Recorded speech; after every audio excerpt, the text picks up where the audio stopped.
Hey everybody, this is Donnie from Adex Clubs. Today we're going to work on a little bit of a flow drill.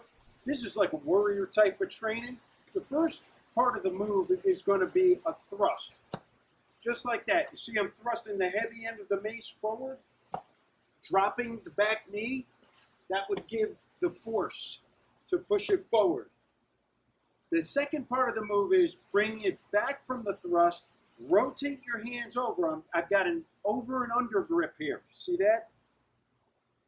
I'm going to change my hands from that position to the opposite way to go right into an uppercut. Boom. Right there. See that? The mace is sliding through my top guard hand. This would be the guard hand, the top hand, sliding through. Pulling it down. Boom. Like that.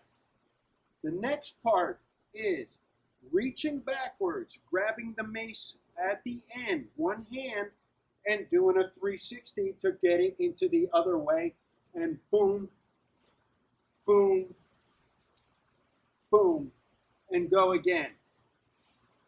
Just like that. Guys, give that a try. It's pretty simple to put together. Peace.